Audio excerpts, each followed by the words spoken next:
Bom dia, hoje é dia 11 de outubro, estamos aqui para mais um Ouriço Podcast Macro, hoje acompanhado da nossa gestora de crédito, né, Letícia Mendiodo, bem-vinda. Obrigada, Vamos obrigada, conversar um Marcão. pouquinho de crédito aqui, um pouco do contexto mais recente, das mudanças, questão do cenário de Selic, né, que tem implicações aí para a alocação de crédito. Mas antes de bater um papinho com a Letícia aqui, né, então dá uma passada rápida nos dados econômicos essa semana que tivemos aqui no Brasil, tivemos também nos Estados Unidos. No Brasil, acho que o grande destaque foi a divulgação do IPCA fechado de setembro, né, não trouxe grandes novidades em relação ao esperado, uma inflação que foi de 0,44% na comparação com agosto, esperado a 0,46%, então foi praticamente dentro do consenso. As métricas subjacentes, né, a média de núcleos, serviços subjacentes, também vieram muito próximos ao esperado. Já era algo que tinha sido ali telegrafado na própria prévia do IPCA de setembro, né, no IPCA 15, que a gente já tinha comentado aqui 2 semanas atrás. Então, nesse aspecto, não trouxe nenhuma novidade. Continua, né, o diagnóstico de que a inflação no curto prazo segue relativamente benigno, né? Só abro um parênteses para falar um pouco da inflação de alimentos, especialmente de carnes, que no mês teve uma variação muito forte, de 3%, a inflação de carnes. É resultado de uma demanda ainda que segue muito aquecida por alimentos, muita renda na mão da população, a demanda por carne segue forte. E também, né, a questão da oferta impactado aí por um período mais seco, a pastagem mais seca, tendo que fazer com que o abate de gado seja mais focado naqueles que são feitos em confinamento do que propriamente na pecuária extensiva. Então, assim, no final das contas, acaba se juntando os dois fatores. É um fator de preocupação para o curto prazo, embora, né, conversas recentes que a gente tem tido aí com os nossos consultores coloquem a ideia de que não será algo tão pressionado para 2025 a inflação de alimentos, mas no curto prazo a gente pode ter algum tipo de pressão. E só rapidamente, também falar um pouco dos Estados Unidos, tivemos a inflação também americana, divulgados aí por mês de setembro, ficou um pouquinho acima do esperado, o mercado esperava 0,26 de variação mensal para o núcleo, veio 0,31, também pouca coisa acima do esperado, acho que o mercado também já estava bastante pronto para receber esse tipo de notícia, não fez grandes preços aí. Continuamos, na verdade, né, em relação aos Estados Unidos, a ideia de que a economia segue forte, né, depois dos dados da semana passada, a ideia de que haveria uma desaceleração mais forte da economia parece que está, pelo menos até o momento, aí, mais jogada de lado, né, então isso leva o Fed a cortar os juros, mas de maneira um pouco mais calma, né? Agora são menos cortes especificados para as próximas reuniões e numa magnitude um pouco menor. Mas de maneira geral não mudamos muito o cenário. Bom, vamos aqui passar um pouquinho para entender um pouco mais do mundo de crédito, né, Letícia? Eu trouxe aqui, antes da gente conversar um pouquinho, de fazer as perguntas, né, alguns números muito interessantes que eu peguei da Ambima, né, sobre o mercado de capitais. Até agosto, 484 bilhões de reais em novas emissões. Só para você ter uma ideia, o ano passado, o ano inteiro, foram 467 bilhões de reais. Então a gente está falando aí já de uma alta de 4% de janeiro a agosto, comparado com o ano inteiro passado de 23, né? E o grosso disso aconteceu na renda fixa, principalmente debêntures, né? Acho que está bem dentro desse contexto.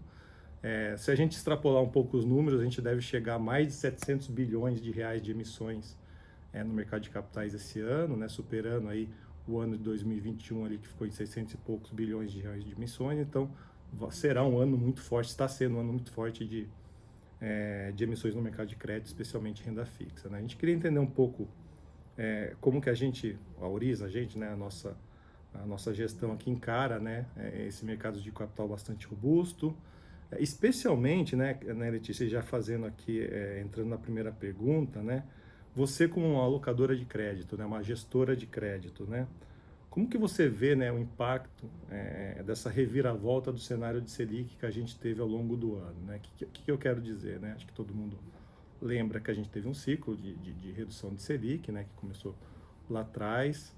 e havia essa expectativa de que os cortes iriam lá para 9%, pouco mais, pouco menos, e na verdade a gente parou, interrompeu uns 5 em 10,5%, voltou a subir os juros recentemente e provavelmente iremos aí para 12%.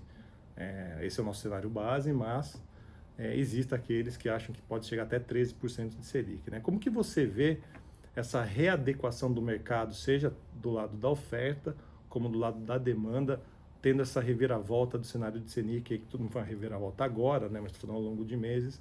Como é que a gestão encara esse tipo de mudança de cenário aí que foi importante e grande? Tá, bom, primeiramente, obrigada pelo convite, Marcão, é um prazer estar aqui para conversar sobre o cenário de crédito com você e com os nossos ouvintes.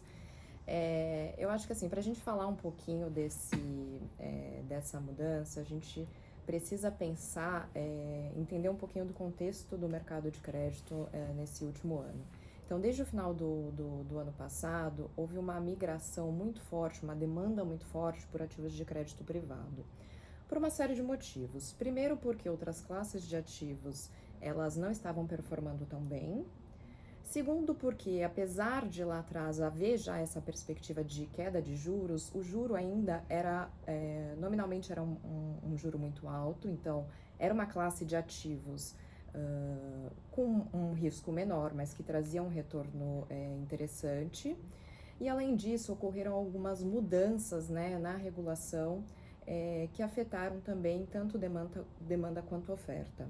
Então, a primeira mudança foi a tributação dos fundos fechados. Então, muitos clientes que tinham, não só clientes aqui da Eurizo, mas clientes de outras casas, tinham fundos exclusivos, optaram, né, por desfazer esses veículos e parte desses recursos migrou para as contas das pessoas físicas. E por quê, né? Por que migra? Porque a pessoa física, existem alguns investimentos em crédito privado, que são os CRIs, né, os certificados de recebíveis imobiliários, certificados de recebíveis do agronegócio, as debêntures de infraestrutura, que elas têm isenção fiscal quando investidas diretamente pela pessoa física. Então, essa migração, essa busca por evitar a tributação, parte desses recursos migrou, então, para as pessoas físicas que têm essa demanda, esse apetite por ativos isentos de imposto de renda. Então, essa foi a primeira grande mudança, né? Além de tudo, que a gente observou, né? Isso foi no final do ano passado. No início do ano, a gente teve outra mudança muito relevante, só que daí que afetou um pouquinho a oferta. O CMN, né, o Conselho Monetário Nacional, ele emitiu 2 resoluções que alteravam as regras de emissão de LCIs, LCAs, né, que também são isentas para a pessoa física, que aumentava o prazo mínimo, né, dessas emissões e também restringiu um pouco as regras para a emissão dos CRIs e dos CRAs. Então, o que isso gerou no mercado? Se você espera que vai ter um fluxo menor no futuro dessas emissões, as emissões que já estão no mercado, elas começam a ser mais demandadas. Quando aumenta, na verdade, essa demanda por esses ativos, o spread de crédito, que é basicamente, de uma maneira simplificada, é o preço, o valor, é o prêmio adicional, né, que as empresas privadas pagam frente a um título público, ele começou a ficar menor. Por quê? Porque muita gente, a demanda estava muito alta, né, por todos esses fatores que eu mencionei, e a oferta cada vez mais restrita. Então, isso fez com que os spreads de crédito, eles ficassem muito amassados, né, que é o jargão que nós utilizamos no mercado, deprimidos, exato. E num cenário que ainda era de uma expectativa de queda da Selic para um dígito, muitas empresas, né, anteciparam a captação de recursos no mercado financeiro. Além do mais, o cenário ainda era positivo, mais positivo do que é a nossa cabeça hoje. Então, empresas, não só as grandes empresas, mas empresas menores, algumas que ainda não acessavam o mercado de capitais, vislumbraram então uma oportunidade de entrar nesse mercado. Só que o que aconteceu?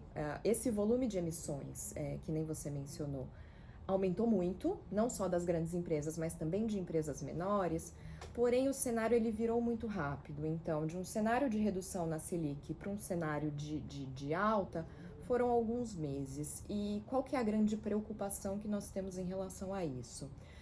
Muitas empresas, operacionalmente, elas ainda se mantêm bem, por quê? Porque a gente está num cenário de crescimento econômico, a gente tem desemprego ainda muito baixo, mas a questão é que neste novo cenário, lembrando que essas emissões, elas têm uma parcela pós-fixada, o custo de dívida dessas empresas que tomaram dívidas muito grandes esperando um cenário de queda, ele começou a ficar muito relevante. Então, toda a geração operacional de caixa começou a ser destinada ao pagamento de juros dessa dívida. Então, a gente tem uma preocupação em relação a esse cenário, por quê? Porque hoje a gente enxerga a parte financeira sendo afetada, então os juros afetando a parte financeira. Só que quando a gente olha para o ano que vem, a nossa cabeça é um pouco mais pessimista em relação ao crescimento econômico, em relação ao próprio mercado. Então, a gente vai ter um efeito duplamente negativo. Empresas que vão estar sofrendo no pagamento de juros porque a taxa está muito alta, e empresas sofrendo no seu próprio business, né? Na sua atividade, porque o cenário é um cenário um pouco mais desafiador. Então, a gente enxerga com muita cautela esse momento no mercado de crédito. Teve muito fluxo indo para os fundos de crédito, indo diretamente para a pessoa física, mas a nossa cabeça no momento é uma cabeça de cautela. Precisamos escolher bons nomes, porque hoje o prêmio, né, de risco não está remunerando todas as emissões. Como os spreads estão muito baixos, a gente não enxerga uma boa relação de risco-retorno para todos os ativos. E acho que nesse contexto, né, Letícia, assim, um ponto que a gente tem levado bastante em consideração nas nossas conversas, nas nossas reuniões internas aqui, o Banco Central, né, no final das contas, quando o Banco Central decide começar um ciclo de aumento de juros, né, a ideia é desacelerar a economia. Desacelerar a economia para reancorar as expectativas, para a inflação depois cair, né? E a gente sabe que, no final das contas, desaceleração da economia, juros mais altos, em algum momento rebate, né, ali na inadimplência, né? Seja pessoa física, pessoa jurídica, né? Queria entender um pouquinho como você está enxergando essa questão, tendo em vista, né, que no meio de todas essas emissões, nessa demanda que você mesmo citou, né, existia muito apelo por papéis high yield, né, são aquelas que não são as empresas de maior rating, né, de maior nota, né, que pagavam spreads maiores, né, vis-à-vis as emissões high grade, né, que são as empresas de nota mais alta, né. Como é que você está lidando com isso, né? Qual que é a estratégia pensando, dado que existe a possibilidade de um aumento importante da inadimplência, como se colocar diante disso? A ideia é, obviamente, atuar antes, né, que aconteça, que apareça o famoso corpo boiano, né? Como é que você, né, nós aqui na Ori estamos tratando esse tipo de aspecto da história? Não, ótimo. Eu acho que...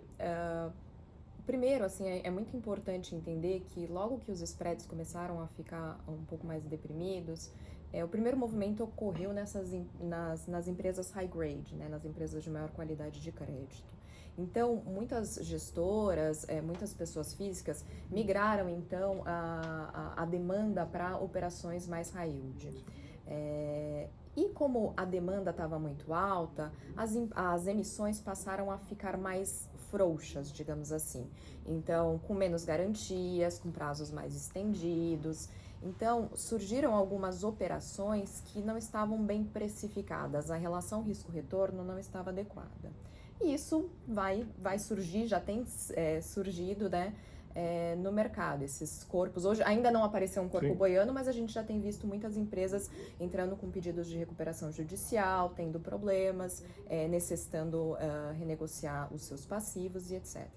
Então, a gente entende que esse momento, né, é um momento de aumento de inadimplência, então estamos mais cautelosos. O que nós estamos fazendo com o nosso portfólio?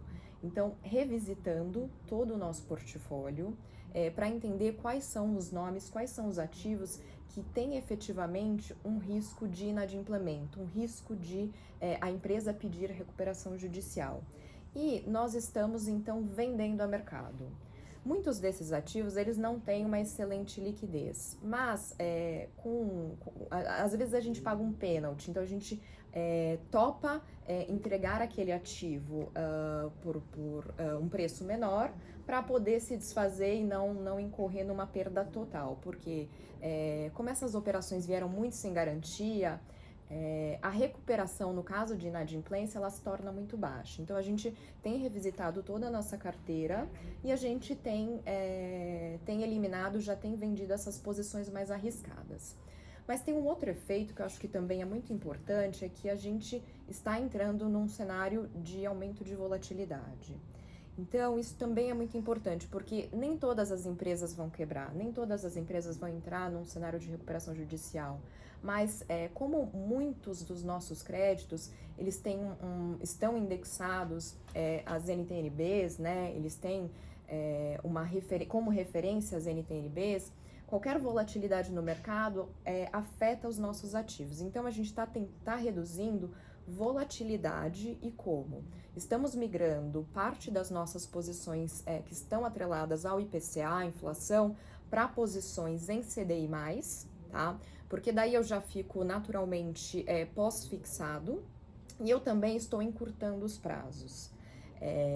Encurtando os prazos para diminuir o efeito dessa volatilidade. A gente está diminuindo a nossa duration, porque a gente enxerga que é um cenário que vai ter volatilidade e a gente não quer sofrer. Então, não é só uma questão da inadimplência, né? Então, tem a inadimplência, vamos deixar a nossa carteira mais high grade, vamos deixar uma posição mais com característica de caixa. Então, trabalhando só com nomes AAA, e a gente já sai desses casos mais arriscados. A gente surfou boas rentabilidades, mas a gente acha que agora é hora de reduzir o risco e entender que uma remuneração menor vai ser mais saudável do que arriscar mais e correr o risco de... pós-fixado, né? E pós-fixado. Aproveitar a Selic.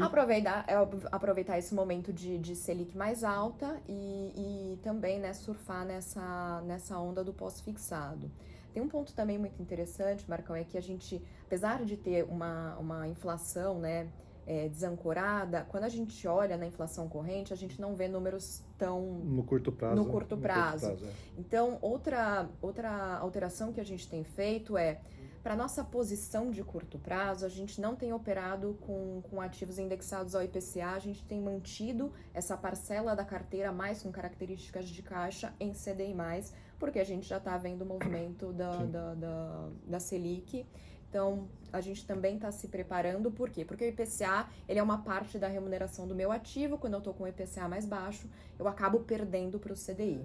Então, essa é outra estratégia que a gente tem adotado nas nossas carteiras. Não, legal, maravilha. Aí, eu queria emendar na verdade, é uma curiosidade, na verdade, né? Obviamente, a gente não entende todo o mundo, aí, a complexidade do mundo de crédito, né?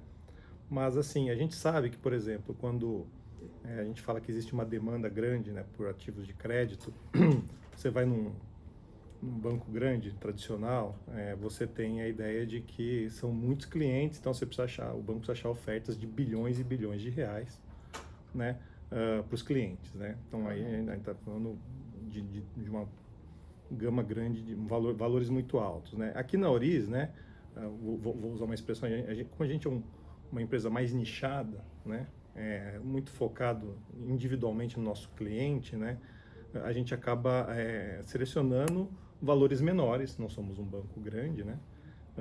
Como isso joga a favor da Oriz? Eu digo assim, a gente consegue ter um know-how, uma habilidade, uma expertise para achar boas oportunidades de crédito que fogem daquilo que os grandes bancos conseguem? Essa é uma excelente pergunta, acho que é uma pergunta que muitos dos nossos clientes também têm, né? Sim, exatamente pelo fato de sermos uma empresa menor, a gente consegue ser nichado, né? Então, para os grandes bancos, uma operação de 50 milhões, uma operação de 100 milhões, ela não é interessante, porque eles precisam alocar muito mais dinheiro dos investidores. Então, eles acabam não analisando, não entrando a fundo dessas operações tão pequenas, Por quê? Porque eles vão ter um trabalho, né? A complexidade de se fazer uma análise de crédito, ela é a mesma para uma operação pequena e para uma operação grande. Sim. Então, eles não vão perder tempo com uma operação muito pequena, porque eles precisam de volumes maiores. Então, nós aqui, por sermos menores, pelo nosso cheque ser menor, a gente aproveita para trabalhar exatamente essas empresas que são boas empresas, são menores, obviamente, mas assim, tem uma qualidade de crédito boa.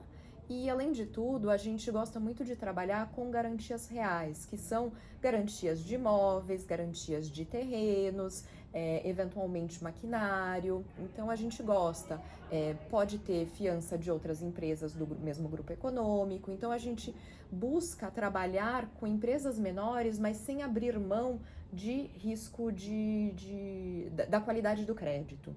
Então, claro que a gente abre um pouco mão da liquidez, né? Porque são empresas que não têm tantas emissões, não têm tantos compradores, mas o prêmio que elas pagam, né?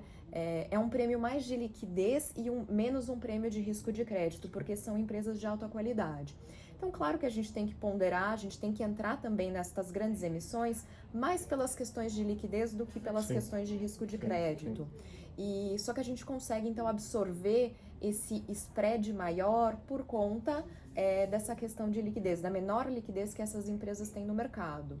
E o que é muito interessante é que nós somos uma casa que gosta de fazer parcerias.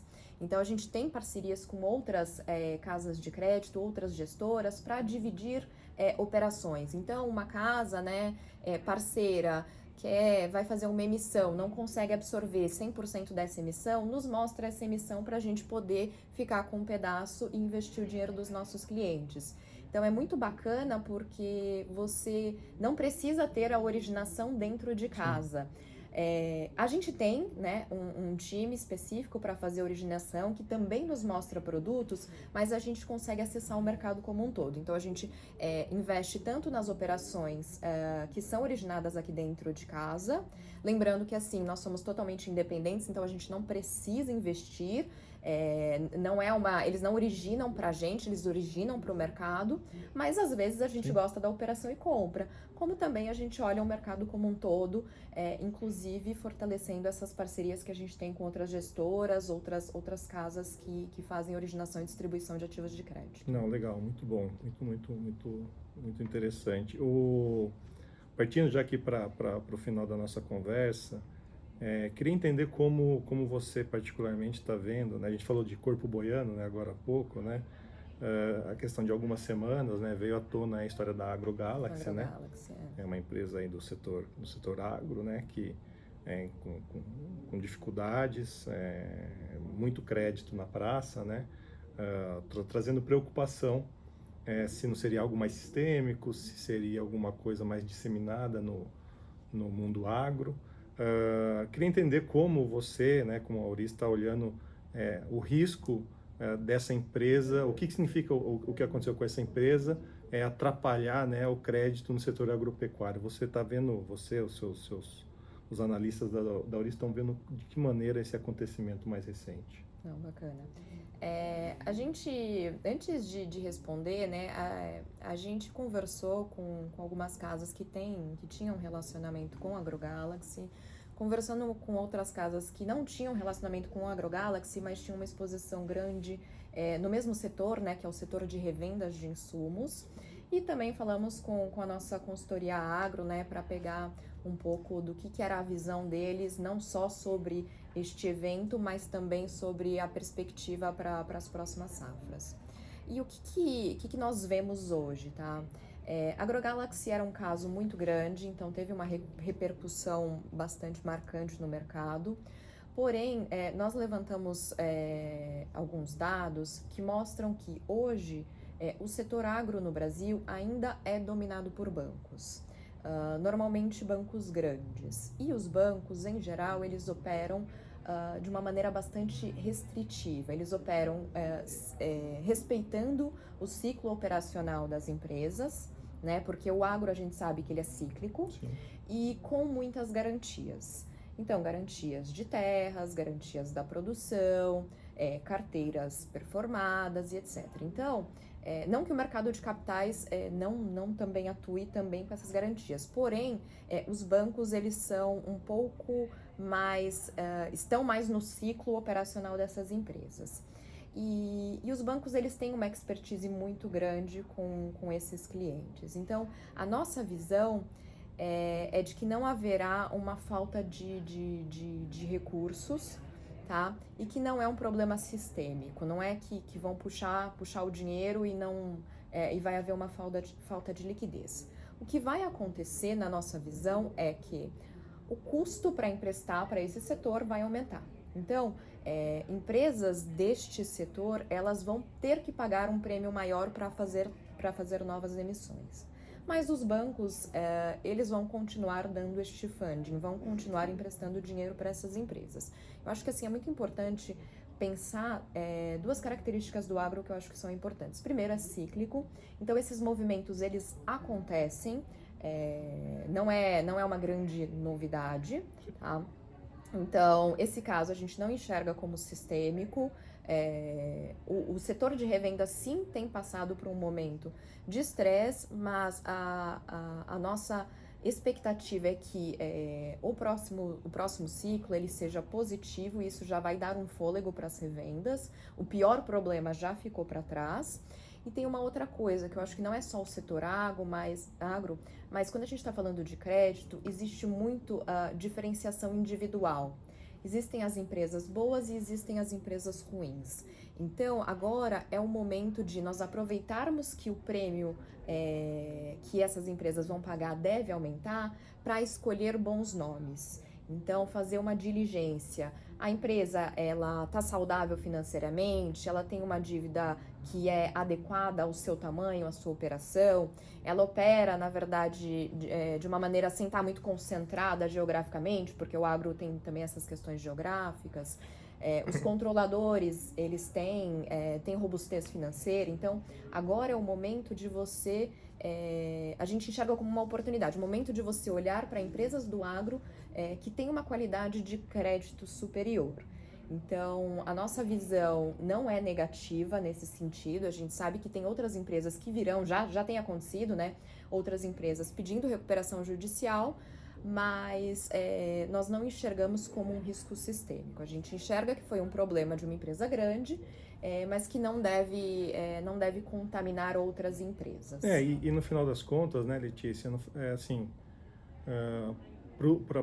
para isso deixar de ser um problema, ou para os riscos ficarem reduzidos, né, a gente teria que ver uma boa safra, né, 24, Sim. 25, né, acho que é uma questão de imaginar que tudo vai caminhar mais ou menos dentro da normalidade no plantio da soja agora, depois da safrinha no começo do ano que vem, e pelo que a gente tem visto, conversado, olhado, né, lendo por aí, né, vai ser um bom ano de PIB agrícola, né, estamos falando aí 5, 6, 7% de crescimento, né, que se de fato acabar acontecendo, né, eu acho que ajuda a aliviar bastante as preocupações no setor. Sim. E aí, até mesmo nessa conversa que você citou com o nosso consultor, né, de agro, né, muita atenção para a questão das chuvas nessas próximas 2, 3 semanas, né, que é onde quando concentra o plantio da soja ali no centro-oeste, principalmente, né, não que preocupe muito, mas se atrasar a plantação, aí atrapalha a safrinha no começo do ano que vem. Então, eu diria que pegando do que você colocou de análise aí do crédito, né, se a safra for boa, acho que ajuda bastante aí a amenizar, né, os problemas, né, e essas 2, 3 próximas semanas no sentido de como está o andamento do plantio no Centro-Oeste serão bastante importantes. Só complementando, né, acho que esse ponto que você trouxe, Marcão, é muito importante, de a gente estar sempre monitorando, porque um dos problemas que a gente observou foi exatamente a inadimplência dos produtores, porque a gente, em algumas regiões, os problemas com a safra, né, essa safra vigente anterior, foram um pouco mais acentuados. Então, exatamente esse trabalho, né, em conjunto com vocês, né, macroeconomistas, que a gente tem feito de monitoramento para ver como é que essa próxima safra virar, né? Apesar de não termos grande preocupação no momento, né? Em relação a ela. Sim, excelente. Bom, Letícia, muitíssimo obrigado. Espero que revela mais vezes aqui para comentar mais sobre o crédito. Acho que é uma vertente nossa aqui que a gente tem focado cada vez mais, tem trazido ótimos resultados, né? Mas precisa de muita atenção. Sim. E acho que compartilhar isso com os nossos clientes, né? Faz muito sentido. Obrigado pela presença aqui. Obrigada a você, Marcão. Virar... Espero que tenha contribuído aí sim, com... Sim. Virar novas vezes aí. Maravilha, obrigada. Bom, é isso. Ficamos por aqui. Agradecemos aí a companhia de todos e desejo aí a todos um ótimo final de semana. Bom final de semana.